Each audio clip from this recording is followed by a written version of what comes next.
Welcome to Today with Dr. Kaye. I'm Dr. Kaye Whitehead. I'm joined now by Dr. Mae Jemison. I'm so excited about this. She made history as the first Black woman to travel into space aboard the Space Shuttle Endeavour.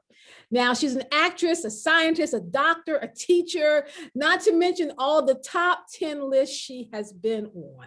She formed the nonprofit Educational Foundation, and through the foundation is the principal of the 100-year Starship Project funded by DARPA.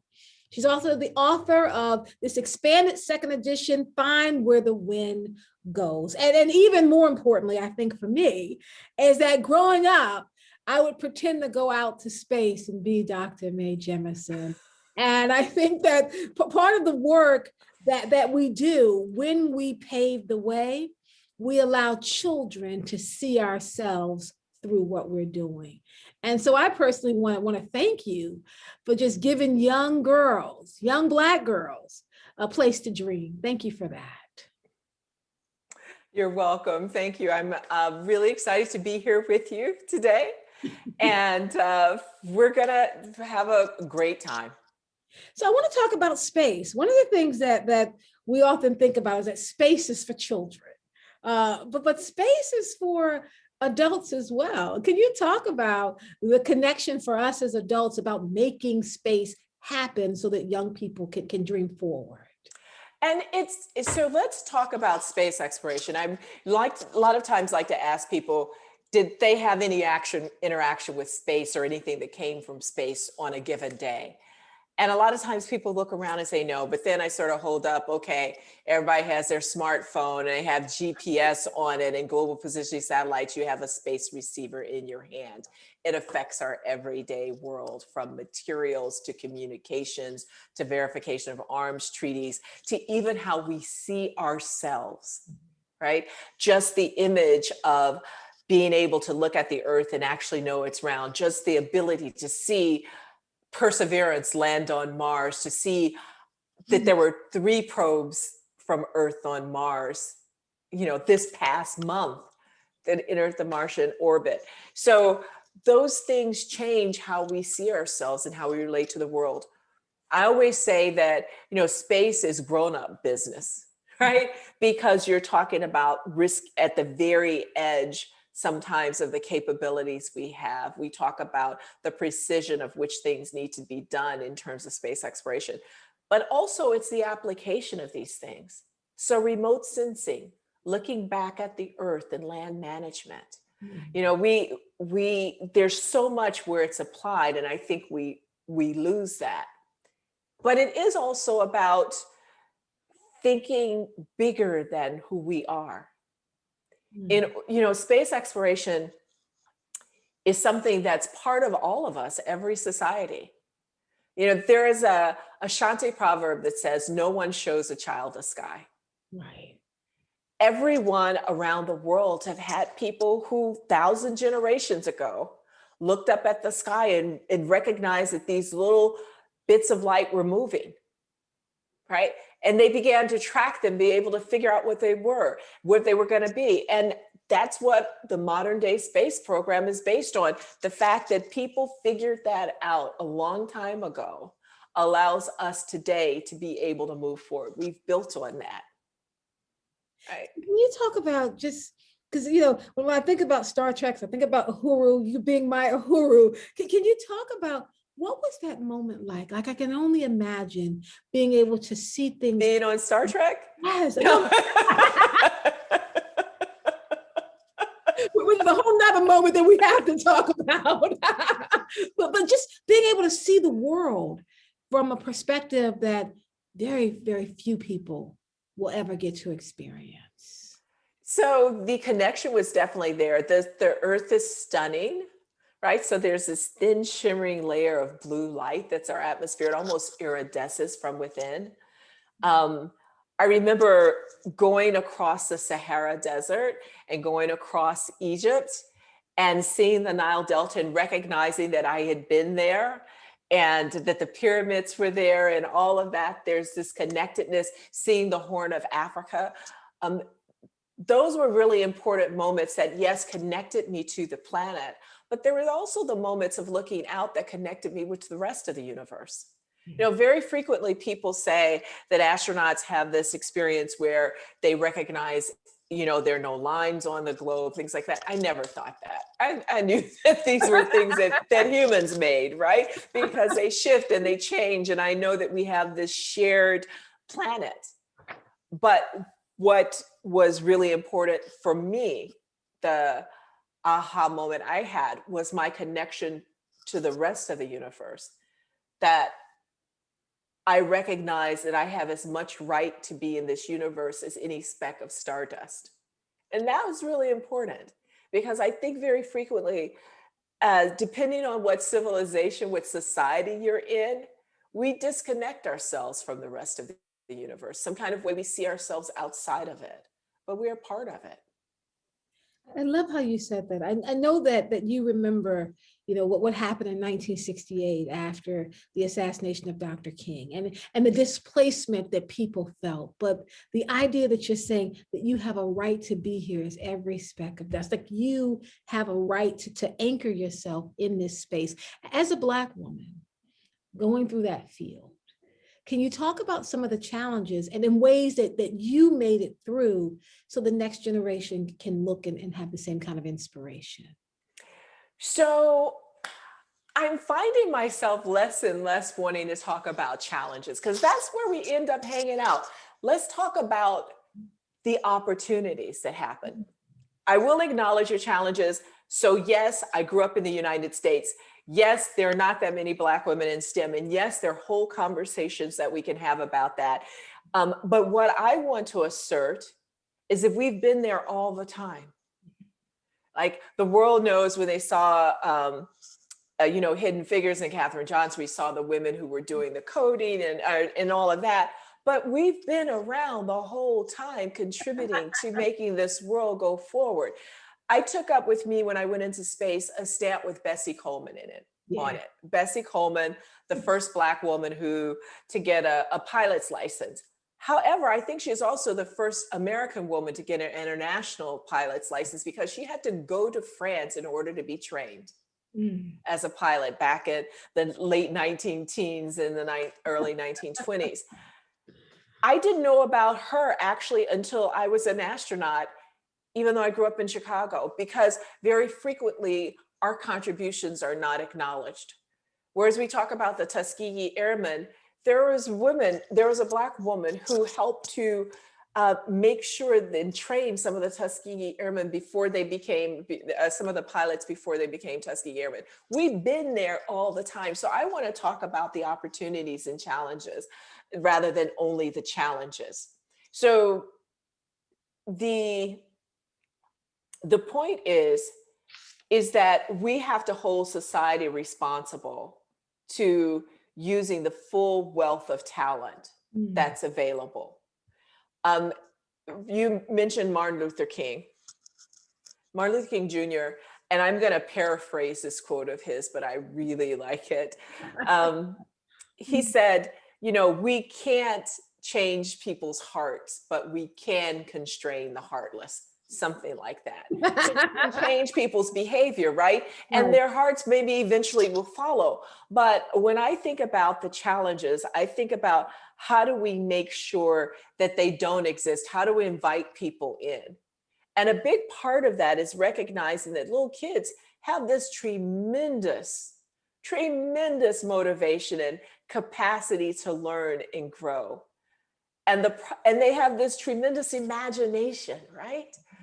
But it's when we as adults start to tell them what they can't do. Right. So the factor is less on children growing up than it is on the adults who are around them. I chose my parents well. So even though I lived in a world that maybe couldn't see me as a scientist, my parents could. I learned about Black history and all the people who were involved very early on. So that's part of the issue, is how do we change that? How do we allow children to maintain this incredible construct for learning? We need to teach science hands-on. You can't just teach it through a computer or a screen. Science is hands-on. You don't teach reading by telling people about reading. They have to read. Science is doing that practice. doing that practice. So those are the things that, that we want to do. And this isn't about everyone becoming a professional scientist, but being able to think your way through the day, to be able to have that capacity to make policies. We see right now that the ability to be science literate makes a really big difference in the world with all the things that we're going through now, how policies are created, how people understand the effect of how they put things together. And so, we're looking at the pandemic, but we also can look at climate change, the issues of biodiversity, issues of sustainability, the issues of energy.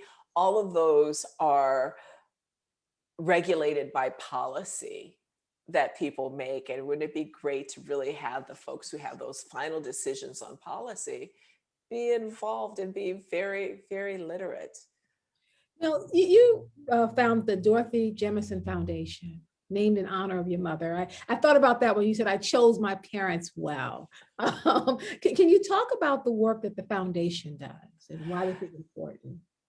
So it's the Dorothy Jemison Foundation for Excellence. Mhm. It's named after my mother, who was a teacher in the Chicago Public Schools for 25 years.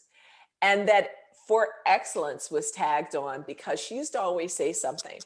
You can't necessarily always be number one, but you can always be excellent. You can live up to your level of excellence.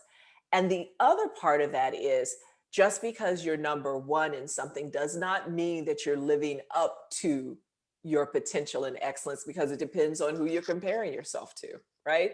And that whole issue of comparison, we maybe get carried away with that because it doesn't allow us to develop our own confidence. It doesn't allow us to see ourselves as whole.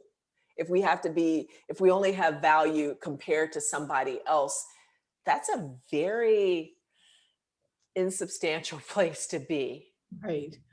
So the foundation really looks at providing experiences that help to increase and help people see their excellence. So the first thing we did was an international science camp called The Earth We Share. And it was about science literacy, creating problem-solving skills. We had children from all around the world. We worked with 12 to 16-year-olds, that difficult group, right? That's where you're starting to get your identity and all of that. You're asking the questions, what does this have to do with me? So we had them solve problems like design the world's perfect house. How many people can the earth hold? They worked in teams and groups because, when you're an adolescent, you have these tremendous superpowers. Right. So we wanted them to use their powers of motivation and pushing limits for good. Right. So we were teaching them how to think about a question like the world's perfect house has sociocultural issues. It has technical issues. It has science issues. It has economic issues in it. It has environmental issues in it. And it depends on who you are, what that solution comes to be. And how do you work in teams? Because we never actually do anything by ourselves. Right. We always have to work with others. So that's what the foundation is really about, is really developing skills. 100-Year Starship is part of the foundation. And that's the same thing. We wanted to look at how do you do these things in such a way that you include and build robust skills and connection with people. But that age group that you're talking about that came together when you're kind of figuring out yourself, you said that you wrote the book, Find Where the Wind Goes, for your 16-year-old self, to talk about ways that you overcame. So what is the advice for 16-year-old girls? So it's not just one thing. So, there's so many experiences you have in life. So I wanted to tell my 16-year-old self about some of the adventures she would have and some of the clues about how she got through. So the clue, there are multiple clues, right? But the major one is to understand who you intend to be. Not the job, right, but the person you intend to be. And for me, it was always about creativity, about challenges, right? About pushing myself, about learning new things, about exploration and making contributions to the world. So that was mine. So the jobs, the things that I would run into was always about about those kinds of things. So that was the reason why working in West Africa was extremely important, working in Cambodian refugee camps, those were extremely important. But I also tell the experiences about, sometimes you're really jazzy, right? And you think you think you got it going on, right? And you're not paying attention. The problem is really paying attention to those lessons, large and small, and being able to apply them to your lives. Sometimes you have to repeat lessons. Yeah. And it's particularly if you're not paying attention. So I wanted to share stories about that, sort of what I picked up from the lessons. Sometimes when I missed them completely. And there are all these clues along the way. So I say find where the wind goes, because it never stops, right? There's this movement and there's this flow, and you can't always predict where it is. But isn't it exciting trying to understand what the next thing is and being able to keep that connection to life? And in another way, wind is breath. Right? Another way of thinking of it is breath and inspiration. We inspire, we breathe. So where does that go? I think what is really interesting about this book is that it comes through your own publishing company.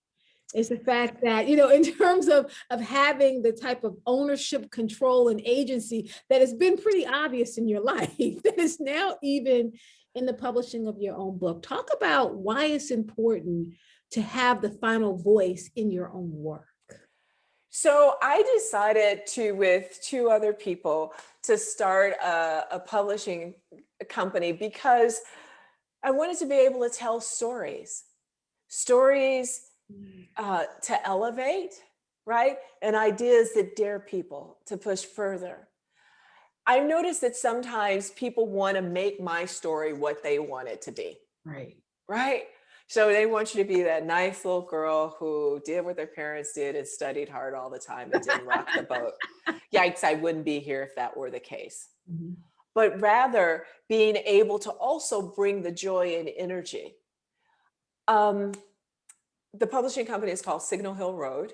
This is our first time out. We're learning new things, but it's called Signal Hill Road. That's where I lived in Freetown in Sierra Leone. And when I worked as an Area Peace Corps medical officer in West Africa, the interesting thing about Signal Hill Road, you could look down, you'd see the Atlantic.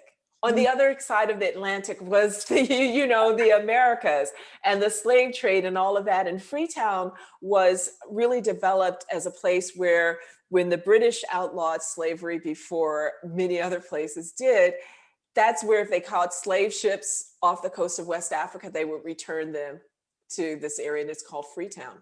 So it really sort of held a lot of different pieces to me.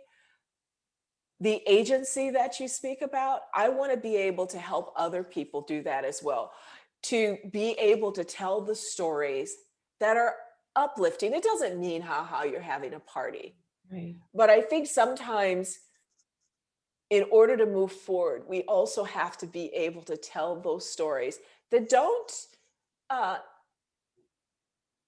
mitigate or obscure the trials and tribulations. But I think the ultimate story of humanity, but let's say of Black women, of people in this country, is that we're still here and we have made a tremendous difference and had a tremendous impact on the world, even from a place where you could be killed for reading. I wonder, Dr. Jemison, before I go to my last question, because I know my time is limited, but you have done hundreds of interviews. I mean, I'm just thinking over the years, a number of times, and how much information is available about you. What is something that you never get asked about, but if you could direct the conversation, what you would want to put on the table for people to know? I usually push and put those on the table anyway.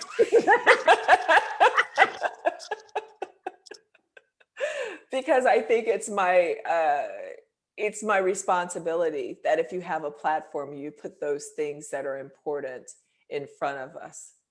The thing that I think that we have to constantly ask ourselves, and I do talk about this, is what is our commitment as humans? Mm. So frequently we talk about technology as though it's going to come save the day. It could, Mhm. but if you look at what we need to do to share this planet to be robust, we have enough, we have the knowledge, we have a lot of the technology to do it. The issue is human compassion, it's connectedness, and it's feeling a responsibility to others. So I could sit down and geek out about warp drive and all of these things, which I do from time to time, and different ways of getting to interstellar space, the whole dish Sterling solar energy systems, and I could do all of that. But what holds us back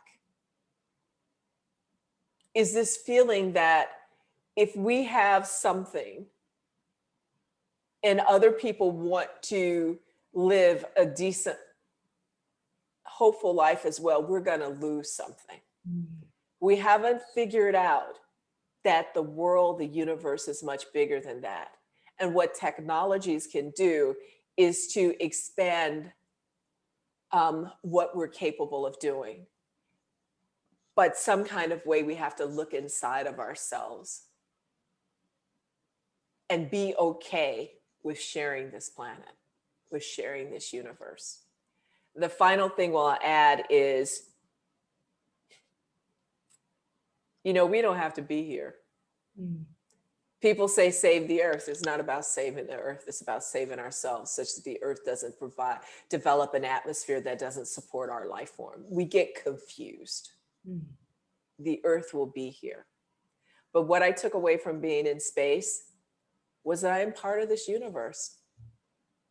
Again, as much as any speck of stardust. Yet, I don't have to be here. Humans don't have to be here. We should use our place and not think of how we can be small and just hold on and keep it from other people. And so for my last question, and let me just say I can sit here and talk to you all day. It's supposed to be a discussion, an interview. I feel like I'm in class. It's just been amazing talking with you, such a dream of mine. But when you go out, just go out 50 years from now, when girls are talking about you and about your legacy, how do you want to be remembered? I mean, not just, all the accolades in the space, but what do you want them to talk about when they talk about you and your story? I don't know. They are seeing me in suspended animation waiting for that interstellar journey.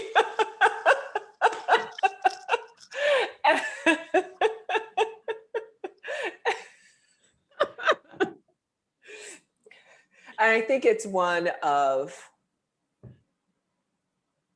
exploration, of creativity and commitment and compassion and daring. I like that.